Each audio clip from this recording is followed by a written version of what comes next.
Hello दोस्तों, स्वागत है आप सभी का।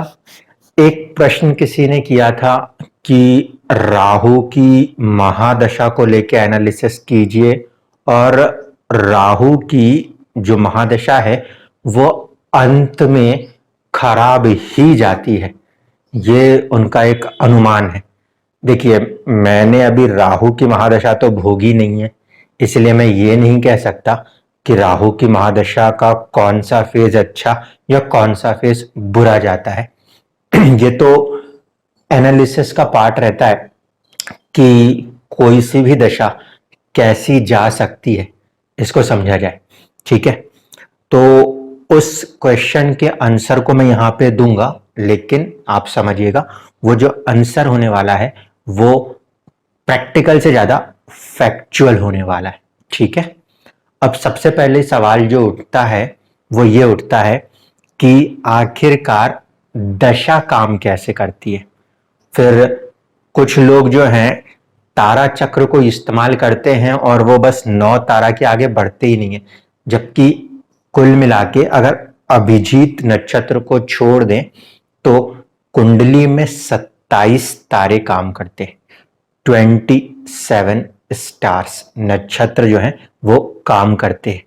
ठीक है, उनमें से होता क्या है कि जो हम दशा सिस्टम लेते हैं उसमें सिर्फ 9 ग्रह होते हैं। इस कारण से हमारा दशा सिस्टम जो है वो 9 तारों पे निर्धारित है। सोच के देखिएगा, कुछ ऐसी बातें हैं जो कि किताबों में नहीं लिखी, लेकिन आपको अपने दिमाग में सोचना होगा। पहली बात, जब हम कोई भी नव तारे की बात करते हैं तो हम कहां से शुरुआत करते हैं? हम शुरुआत करते हैं आपका चंद्रमा जिस भी नक्षत्र में है वहां से एक एक करके 9 नक्षत्रों को 9 तारे मान लेते, इररिस्पेक्ट ऑफ, कोई मतलब नहीं कि चंद्रमा के बाद अगले नक्षत्र में कोई ग्रह बैठा है या नहीं बैठा। इस बात को नहीं सोचा जाता। इसमें सिर्फ यह सोचा जाता है कि चंद्रमा ने जिस नक्षत्र में बैठ के जन्म दिया है वहां से आपको 9 जो आगे के नक्षत्र मिलेंगे वो आपके 9 तारे होंगे। तारे कौन कौन से होते हैं? एक होता है जन्म का तारा, एक होता है संपत, एक विपत, एक क्षेम, एक प्रत्यंतर, एक साधक। ये जो होगा ये होगा साधक तारा, ये इंपॉर्टेंट होता है। ठीक है, इसके बाद वध तारा, मित्र तारा और अति मित्र तारा। इसके आगे फिर होता है कर्म, लाभ और आगे की सारी चीजें चल रही होती। अब देखिए, 27 नक्षत्र होने 27 तारे थे, लेकिन उन्होंने सिर्फ 9 तारों की बात इसलिए कही क्योंकि दशा में 9 से ज्यादा ग्रह नहीं आ सकते। अब दूसरा सोचने की बात है कि पूरी कुंडली में चंद्रमा 3 स्थानों पर बैठ सकता है तो आपको एक जैसी दशाएं देखने को मिल सकती। ध्यान से समझिएगा इस बात को, यही वो कोर कंसेप्ट है जिसके ऊपर कोई चर्चा नहीं होती और कोई इसको ध्यान नहीं देता। मान लीजिए यहां पे मैंने कोई स्पेसिफिक लगन कुंडली नहीं बनाई है, ये मैंने सिंपली 1 to 9 तक के नंबर डाल दिए। सपोज करते हैं हम कि एग्जाम्पल के लिए एक लगन कुंडली कोई सी 2 नंबर की बना देता हूं, ठीक है, जिससे कि आपको थोड़ी सी चीज समझ में आए। अगर मान लीजिए कोई कुंडली वृषभ लगन से शुरू होती हो, 2 नंबर से शुरू होती हो, यहां 2 नंबर आ गया, यहां पे 3 नंबर आ गया, यहां पे 4 नंबर आ गया, यहां 5 नंबर आया, यहां पे 6 नंबर, यहां 7, यहां पे 8 नंबर, 9, ये राशि 10 नंबर, ये राशि हो जाएगी 11 नंबर, ये हो जाएगी 12 नंबर और ये हो जाएगी 1 नंबर। अब ऐसे में चंद्रमा जो है उसको हमें किसी एक नक्षत्र में बिठाना है। अब देखिए, किसी एक नक्षत्र में चंद्रमा बैठे, इस कंडीशन को ध्यान से समझिएगा। मैं एग्जाम्पल के लिए चंद्रमा को यहां बिठा रहा हूं। यहां पे अगर चंद्रमा मघा नक्षत्र में बैठ गया तो जो सीक्वेंस है वो क्या होगा? मून के बैठने के कारण दशा स्टार्ट होगी केतु से। केतु के बाद आता है आपका शुक्र वीनस, वीनस के बाद आपका आता है सन, सन के बाद आपका आता है मून, मून के बाद आपका आता है मार्स, मार्स के बाद आपका आता है राहु, राहु के बाद आपका आता है जुपिटर, जुपिटर के बाद आपका आएगा शनि, शनि के बाद आपका आएगा मरक्यूरी। ठीक है, ये सीक्वेंस रहेगा अगर चंद्रमा 5 नंबर की राशि में मघा नक्षत्र में बैठ जाए तो।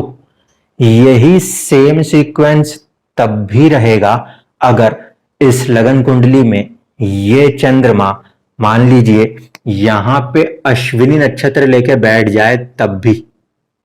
और यही सीक्वेंस तब भी रहेगा जब चंद्रमा 9 नंबर की राशि में मूला नक्षत्र को ले ले तब भी।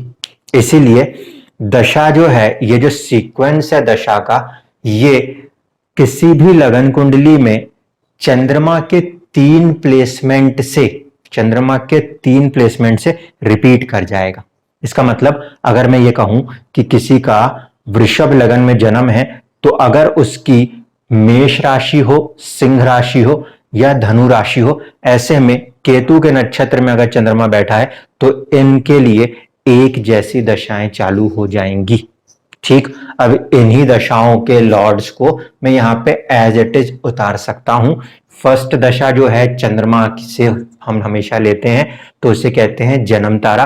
तो ऐसे फॉर्मेशन में इन तीनों कंडीशन में यहां से जो है ये है केतु का इम्पैक्ट, यहाँ पे जो है ये है इनके लिए वीनस का इम्पैक्ट, ये है इनके लिए सन का इम्पैक्ट, यहाँ पे खुद मून का ही इम्पैक्ट आएगा, लिख नहीं रहा पहले से लिखा हुआ है, मून का इम्पैक्ट है।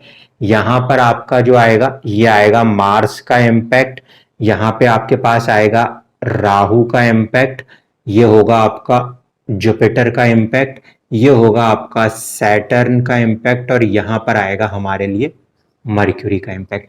क्योंकि 9 ग्रह हैं, 9 दशाएं, ये हो जाएंगी आपकी 9 दशाओं का सिस्टम। ठीक है, अब आपको यहाँ पे क्या सोचना समझना है, पहले ये बात समझनी है कि जब भी आप कोई दशा सिस्टम पढ़ रहे हो तो एक लगन के अंदर चंद्रमा 3 अलग अलग भाव, 3 अलग अलग राशियों में बैठ के सेम दशा दे सकता है। इससे इस बात को खोजने की कोशिश कीजिएगा कि what is the importance of a chandrama, what is the importance of a chandrama in any birth chart. इसको ध्यान से समझिएगा, क्योंकि चंद्रमा कहीं से भी बैठ के एक जैसी दशाएं लगा सकता है, तो चंद्रमा का किसी भाव को लेके बैठ जाना क्या इंपॉर्टेंस रखता होगा इंसान की जिंदगी में, ये पहला सवाल है, इसको आप लोगों को खोजना होगा। ठीक, अब देखिए दशा का सिस्टम में क्या है। अब चंद्रमा केतु के नक्षत्र से जन्म अगर आया है तो जो बचपन में केतु की दशा चलेगी, अब जरूरी नहीं है कि केतु की पूरी ही दशा हासिल हो। कई बार आप देखोगे आपकी कुंडली को जैसे ही आपने खोला, चंद्रमा उस नक्षत्र में कुछ हिस्सों तक चल चुका था, उतने हिस्से को हमने दशा से माइनस कर दिया। लेकिन अब जब बच्चा छोटा सा है तो जो पहली दशा होगी वह हमेशा किस पे लागू करेगी, वो उसके हेल्थ पे लागू करेगी। इसीलिए हम छोटे बच्चों को साल, 2 साल, 6 साल, इतना जो पीरियड है, इसको हम हेल्थ पे ज्यादा प्रोटेक्शन की बात करते हैं। ये जो फर्स्ट तारा होता है जन्म तारा, इसमें जो दशा चलती है, इस दशा में हमें अपने आप को प्रोटेक्ट करना होता है। ठीक है, कई लोग ये सोचते हैं जहां चंद्रमा बैठा है वहां से वो दशा को समझने लगते हैं, ऐसा कुछ नहीं। चंद्रमा यहां बैठा है, कोई दिक्कत नहीं है, लेकिन जो दशा शुरू हुई है तब आप बहुत छोटे से हो, आप कुछ करने की स्थिति में नहीं हो। इस दशा का जो काम है, पहली दशा का, उसका काम है इंसान को उसके हेल्थ में हर तरह के प्रोटेक्शन प्रोवाइड करना, ताकि लॉन्गेविटी बनाई जा सके। अगर फर्स्ट दशा जो है उसका लॉर्ड कहीं पर भी पीड़ित हो गया, ध्यान से समझिएगा, फर्स्ट दशा का अगर लॉर्ड कहीं पर भी पीड़ित हो गया तो फिर बच्चे की मृत्यु उसके जन्म तारा की दशा में होने का डर रहता है। बालारिष्ट योग जब चेक करना होता है तो बालारिष्ट योग में हम सबसे पहले ये चेक करते हैं कि फर्स्ट जो दशा चल रही है उसकी स्थिति, यानी उसके स्वामी की जो भी दशा चलेगी, इस एग्जाम्पल में केतु की चलेगी, तो केतु की स्थिति बता देगी कि बचपन में कुछ खतरा तो नहीं है, अगर है तो फिर वहां पे संभलना होगा, क्योंकि मृत्यु के लिए ये वाली जो दशा होगी ये प्रोमिनेंट हो सकती है। इसके बाद कई बार आप देखोगे कि जिन लोगों की पहली दशा छोटी जाती है वो बच्चे दूसरी दशा संपत दशा में जल्दी बोलना लग जाते हैं। क्यों? क्योंकि सेकंड हाउस जो है वो है मुख का, वाणी का, बोलचाल का। तो दशा सिस्टम में अब बच्चा कोई छोटा सा कमाने तो बाहर नहीं जा सकता कि यहाँ पे हम उसे संपत्ति की बात करें, लेकिन जब वो हेल्थ को ठीक ठाक रखते हुए आगे बढ़ता है, सेकंड दशा के अंदर उसका बोलचाल प्रारंभ हो सकता है। सेकंड दशा में जब एंटर करें तो वहां पे भी हम ये देखते हैं कि सेकंड दशा का जो प्लैनेट है वो किस कंडीशन में बैठा है। अगर सेकंड दशा देने वाले प्लैनेट की कंडीशन में डिस्टरबेंसेस हैं तो हो सकता है फैमिली के अंदर डिस्टरबेंसेस हो या फिर उसकी बोलचाल में कुछ चुनौती देखने को मिलती हो। जैसे यहाँ पे मैंने शुक्र को लगाया है, ठीक है। शुक्र सेकंड हाउस, शुक्र कैसा प्लैनेट है? सौम्य नेचर का प्लैनेट है, इसलिए ऐसा जातक जब बातचीत करेगा तो ऐसा लगेगा कि थोड़ा सा सौम्यता के साथ, एक अच्छी भद्रता के साथ वार्ता कर रहा है।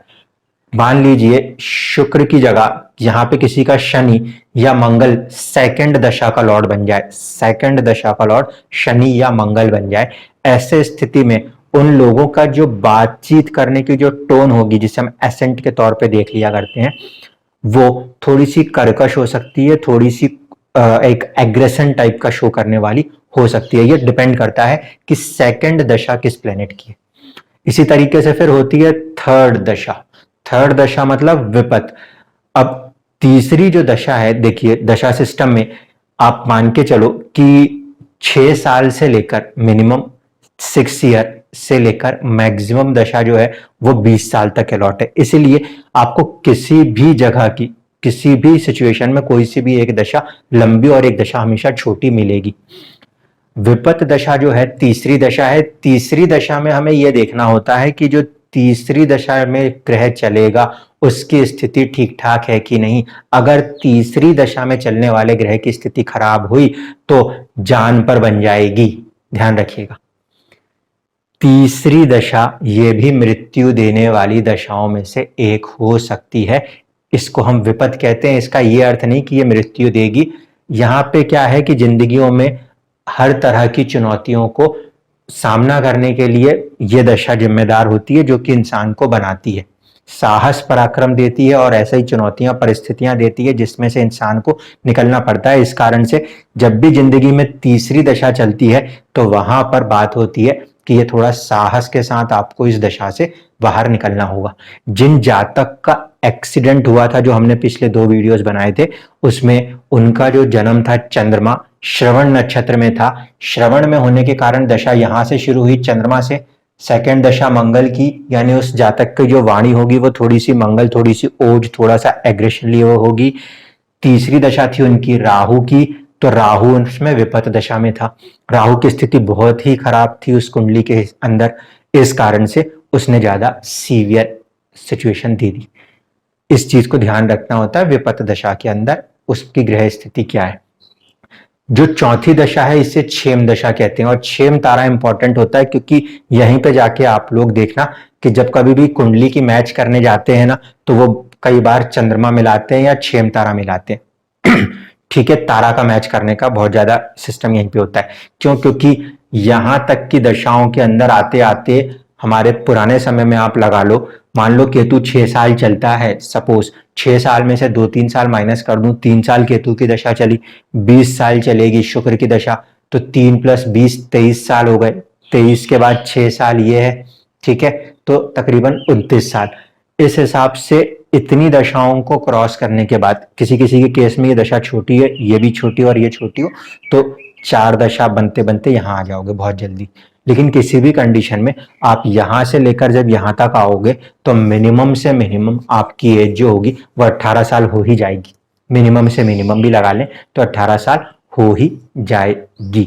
ऐसी कंडीशन में ये जो है 4th हाउस, यहाँ पे हम कई बार देखते हैं कि मैरिज वाली सिचुएशंस जो है ना वो चौथी दशाओं के अंदर देखने को मिलती है, जहां पे कि मैरिज कई बार 3rd या फिर 4th दशाओं में मैरिज होती हुई नजर आती है। जो फिफ्थ दशा है, अगर मैरिज हो गई तो संतान की तरफ जाने वाली होती है। अन्यथा यहाँ पर जो लोग किसी तरह के बिजनेस में, कोई प्रोडक्ट डिजाइनिंग, कोई ऐसे कामों में लगते हैं, तो ये दशा उनको वहां पे सपोर्ट करती है। अन्यथा दशा के सिस्टम के हिसाब से बात करें तो यहां तक आते आते आपकी जो एज है वो ऐसी कंडीशन में आ जाएगी कि इंसान अपने पेट के बारे में बात करेगा, मोटा हो गया, पतला हो गया, या बैठ के काम करने की वजह से उस पर कुछ इफेक्ट्स आ रहे हैं। तो यहाँ पे हम फिफ्थ हाउस, फिफ्थ दशा जो है उसको जब ध्यान देते हैं तो भी हम बोलते हैं कि जो आपने पूर्व पुण्य के रिजल्ट्स आए हैं वो पांचवी दशाओं के अंदर आपको देखना है। दूसरा, यहाँ पे हम अपने हेल्थ के लिए भी थोड़ा सा प्रिकॉशन रखते हैं। फर्स्ट, थर्ड और फिफ्थ, ये तीन दशाएं ऐसी दशाएं हैं जिसमें कि अगर ग्रह थोड़ा बहुत भी गलत हो गया तो ऐसे स्थिति में मृत्यु करा सकता है। ठीक। सिक्स्थ हाउस कहने के लिए बुरा है, दशा इसमें जो होती है इसे कहते हैं साधक दशा। अगर इंसान दशा के सिस्टम के हिसाब से सही कर्मा करते हुए चल रहा है तो ये वो दशा होती है जो इंसान को सबसे बड़ी पदवी पे ले जाके बिठा दिया करती है, इसे कहते हैं साधक दशा। ठीक है। यहाँ पे छठे भाव में है, अगर यहाँ पे आपका कर्मा गड़बड़ हुआ ना तो फिर ये आपको बीमारी की तरफ लेके जा सकती है। सातवीं दशा जो है उसे कहते हैं वध दशा, क्योंकि अब यहां तक आते आते आपकी एज ऑलमोस्ट इतनी हो जाती है कि सेवंथ दशा में नॉर्मल 90% केसेस में हम मानते हैं कि मृत्यु के तकरीबन शरीर करीब करीब आ जाता है, तकरीबन करीब आ ही जाता है शरीर वहां पर। कुछ लोगों की किस्मत अच्छी चलती है, वो आठवें में मित्र दशा को भी ले लेते हैं। आठवें में मित्र दशा अगर मिल रही है तो फिर यहाँ पे इस सिचुएशन में इंसान धीरे धीरे आप देखोगे वो लोग बेड रिडन है और अपने सारे कॉन्शियस को धीरे धीरे धीरे करके खत्म करते चले जाएंगे। ठीक। और अगर इससे ऊपर निकल गए गलती से, इससे ऊपर अगर गलती से निकल गए, ठीक है, तो यानी जिस इंसान ने अपनी जिंदगी में पहले से लेकर नौवे ग्रह तक की सारी दशाएं टच भी कर ली, मतलब ये दशा पूरी तो नहीं कर पाए लेकिन फिर भी टच कर ली, तो ऐसे लोगों को अपना जो पिछला जन्म है वो याद हो जाता है। ठीक है। इस वाले में अगर कोई पहुंच गया, यहां तक जाना बहुत अपने आप में हर किसी के बस की बात नहीं होती, रेयर केसेस देखने को मिलते हैं जो इतनी लंबी आयु लेके चलते। तो ये तो हुआ ऊपर से दशा का सिस्टम, लेकिन इस दशा के सिस्टम के अंदर उन ग्रहों का क्या जो कि इन नक्षत्रों में नहीं बैठे, ये मेन क्वेश्चन होता है।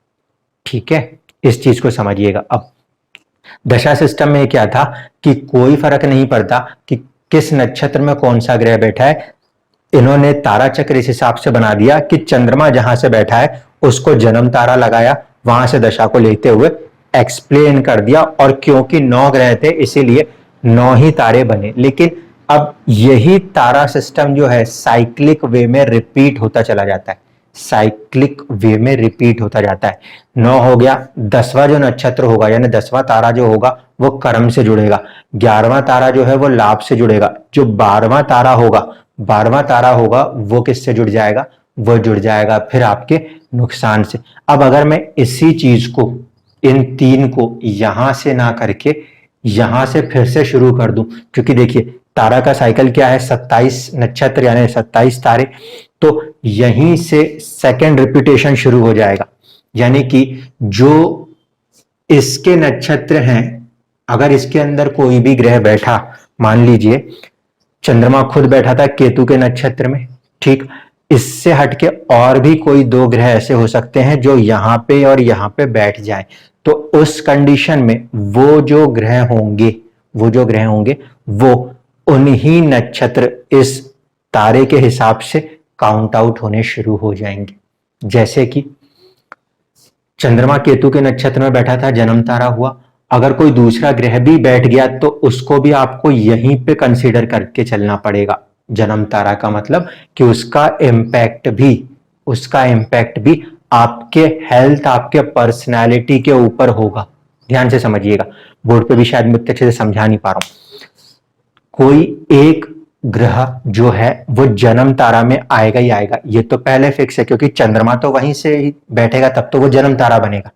ठीक, लेकिन चंद्रमा को छोड़ दूं और कोई दूसरा ग्रह या तो चंद्रमा के साथ बैठ जाए या फिर इसी जन्म तारे का स्वामी जो भी ग्रह है उसके बाकी के 2 नक्षत्रों में बैठ जाए तो वो दोनों जो ग्रह होंगे, जो कि 2 या 2 से ज्यादा जितने भी ग्रह हैं, जो इस ही ग्रह के जन्म तारा वाले ग्रह के नक्षत्र में बैठेंगे, वो भी आपकी पर्सनैलिटी और आपके हेल्थ को इंपैक्ट करेंगे। ये बात समझिएगा। इसी तरीके से जो भी ग्रह सेकंड नक्षत्र जो आएगा, सेकंड नक्षत्र से मतलब है संपत में जो सेकंड तारा का सीक्वेंस चलेगी नक्षत्र की, उसमें आएगा, उनमें जो जो ग्रह बैठे होंगे उन उन ग्रहों की दशाओं अंतरदशाओं के अंदर आपको अपने लाइफ में सेविंग्स या फैमिली की बढ़त दिखाई देती होगी। इसी तरीके से देखिए गेंस था, ये यहां पे आ गया। इसी तरीके से अगर इस विपत तारा में कोई ग्रह बैठे हुए हैं, कोई भी ग्रह बैठे हुए हैं, तो ऐसे सिचुएशनों में जब जब उनकी दशाएं अंतरदशाएं चलेंगी, तब तब आपको कहीं ना कहीं कुछ चुनौतियां जिंदगी में दिखाई देंगी जो आपको संघर्ष करा सकती हैं। या ये भी कहा जा सकता है कि ऐसे ग्रहों की दशा अंतरदशाओं के अंदर छोटे भाई बहनों का भी कभी जन्म हुआ हो। इसी के साथ अगर कोई 6 तारा में या इसके सीक्वेंस में आने वाले नक्षत्रों के अंदर ग्रह बैठा होगा, तो उन ग्रहों की दशाओं अंतरदशाओं के अंदर आपको अपने मन की खुशी, मन के अंदर जो भी आपकी डिजायर्स है, जो कुछ भी आपकी मनोकामनाएं हैं, उनकी पूर्ति होती हुई नजर आती होगी। जितने भी ग्रह ऐसे बैठेंगे जो प्रत्यंतर वाले तारा के सीक्वेंस में बैठेंगे, उनके दशाओं अंतरदशाओं में आपको या तो 5th हाउस में संतान प्राप्ति या आपके कुछ भी पूर्व जन्म के किए हुए कर्मों के फल देखने को नजर आ सकते हैं। साधक तारा में जितने भी ग्रह बैठे हुए दिखाई देंगे इस सीक्वेंस के अंदर, उस सीक्वेंस के हिसाब से उन ग्रहों की दशाओं अंतरदशाओं में आपको अपने जिंदगी में सर्विस या कुछ अच्छे काम का कुछ गेन देखने को मिल रहा होगा। क्योंकि हमने इसको कई बार देखा कि बड़े बड़े टॉप पोस्ट पे बैठे हुए लोगों को जब उनकी ये दशा आई 6ठे लेवल पे, तो उनको जिंदगी में बहुत कुछ हासिल हुआ। और अगर कर्मा गलत रहे तो इसी दशाओं में सबसे ज्यादा रोग पकड़ के लोग बिस्तर में चले जाते हैं। इसके बाद वध तारा जो है, वध तारा की कंडीशन में ये देखना है कि इस तारा लाइन में जो भी 3 नक्षत्र आते हैं उनमें अगर कोई ग्रह बैठेगा तो वो ग्रह आपके ऊपर लाइफ थ्रेट अपनी दशाओं अंतरदशाओं में कर सकता है।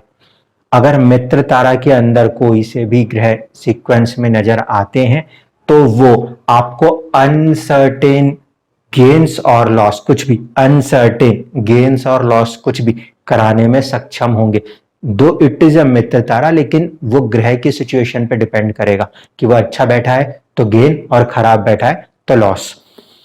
अति मित्र तारा के सिस्टम में क्या होगा, क्योंकि ये भाग्य भाव में नजर आ रहा है आपको, तो ऐसे सिचुएशन में जितने भी ग्रह अति मित्र तारा में जाके बैठते हैं, देखिए मित्र तारा भी अच्छा है, अति मित्र तारा भी अच्छा है, लेकिन इन दोनों को कहने के लिए अच्छा कह सकते हैं। अगर ग्रह गलत बैठ गया, उन नक्षत्रों में वो ग्रह बैठा और वो परेशान हो गया, तो फिर वो मित्र त्रिमित्र कुछ नहीं, फिर वो परेशानी कर देगा। और अगर अच्छा बैठ गया तो यहाँ पे बैठे हुए ग्रह आपकी जिंदगी की किस्मत चमका देंगे। कौन बनेगा करोड़पति में, ऐसे सिचुएशन में बैठा हुआ इंसान बहुत ज्यादा फायदा उठा लेता है अगर उसका ग्रह अच्छा है, और वहीं बैठे हुए में यहाँ बैठा हुआ ग्रह खराब है, आपका एक आंसर गलत होता है, आप पूरे करोड़ों गवा देते हो। तो ये कंडीशन सिचुएशंस बनती है। ठीक, अब उन जातिका का जो सवाल था उस पे वापस आता हूं कि राहु की दशा की एंडिंग, राहु की दशा की एंडिंग को लेने चलें तो देख लीजिए, राहु जब शुरू करेगा तो राहु में राहु चलेगा, राहु के बाद राहु में जुपिटर चलेगा, जुपिटर के बाद शनि चलेगा, फिर बुध चलेगा, इसके बाद केतु चलेगा, फिर Venus, sun, moon and Mars. ये उठा लीजिए, राहु से सन जो है उसको शत्रु माना जाता, राहु और चंद्रमा शत्रु माने जाते, राहु और मंगल शत्रु माने जाते हैं। इस कारण से ऐसी धारणा है, इस कारण से ऐसी धारणा है कि राहु की महादशा में जो आखिरी की अंतरदशाएं होती हैं वो प्रॉब्लमेटिक होती हैं। ध्यान से समझिएगा, राहु की महादशा में आखिरी की दशाएं जो होती हैं वो प्रॉब्लमेटिक होती हैं, अंतरदशाएं, वो इस लॉजिक पर डिपेंड करता है। लेकिन अगर ये ग्रह तीनों उस लगन कुंडली में राहु के साथ ठीक ठाक परिस्थिति में बैठे हैं तो ये दशाएं बुरी जाएं ऐसा नहीं कहा जा सकता। हर एक इंडिविजुअल चार्ट के अंदर आपको ये समझना पड़ेगा कि जो ग्रह महादशा में चल रहा है उससे अंतरदशा का स्वामी किस रिलेशन में बैठा हुआ है। क्योंकि मान लीजिए आपको लगता है कि राहु की महादशा है, राहु का दोस्त है बुध या शुक्र, इसकी दशा अच्छी जाएगी, लेकिन वो बैठा गलत है राहु से तात्कालिक रूप में शत्रु होके, तो फिर वो दशा जो आपको अच्छी देखने में लगती है वो भी खराब जा सकती है। कुंडली में एक ही बात समझनी होती है, ना कोई किसी का दोस्त ना कोई किसी का दुश्मन। हर ग्रह अपने आप में एक इंडिविजुअल कारकत्व रखता है, उसको वो सामने रख के चलेगा और परिस्थिति के हिसाब से जो भी उसके मित्र या शत्रु होंगे वो उसके हिसाब से एक्शन और रिएक्शन देता हुआ चला जाएगा। यही कारण था, मैंने आपसे शुरुआत से कहा था कि दशा अपने आप में बहुत ही मुश्किल सब्जेक्ट है कि एक जैसा रिजल्ट नहीं आ सकता। यहां पर हम हमेशा ऐसा नहीं कह सकते कि जो आप केमिकल रिएक्शन कर दो कि H2 और ये वाला बना दो, हमेशा बोलो कि H2O ही बनेगा, ऐसा कुछ नहीं है। यहाँ पे ये रिएक्शन कहीं ये गड़बड़ हुई और इसने O2 कर लिया तो ये H2O2 बन जाएगा। दशा इंडिविजुअली हर एक चार्ट के ऊपर वेरिएट कर सकती है। हाँ, आप क्या कर सकते हो, ज्यादा से ज्यादा एक जनरल प्रिडिक्शन के लिए इस सीक्वेंस को आधार मान सकते हो। अब इस सीक्वेंस को आधार मानने के बाद मेरा वही सवाल है कि ये सीक्वेंस रिपीट तब भी होता है जब चंद्रमा यहां बैठता है, चंद्रमा यहां बैठता है, चंद्रमा यहां बैठता है। इस कारण से आपसे कहा जाता है कि जिंदगी में जब कभी भी लगन कुंडली बनाते हैं तो साथ में एक चंद्र कुंडली बनाते हैं। उसके पीछे ये सबसे प्राइम इंपॉर्टेंट लॉजिक है, क्योंकि दशाओं को तो हम यहां से लगाएंगे लगन से, लेकिन चंद्रमा कहां बैठा है ये पता होगा तो आप कुछ समझ पाओगे कि जिंदगी किस तरफ को जाएगी। ये बहुत इंपॉर्टेंट चीज होती है, इसलिए सोच के देखिएगा। दशाओं का सिस्टम यही है। राहु के अंदर भी मैंने आपको कंसेप्ट बता दिया, लेकिन अगर ये ग्रह राहु से ठीक ठाक होकर बैठ गए तो कोई बुरा नहीं करेंगे, और अगर खराब कोई भी ग्रह बैठ गया तो फिर उस दशा में आप कुछ नहीं कर सकते, फिर आप भगवान से प्रार्थना ही कर सकते हो। धन्यवाद।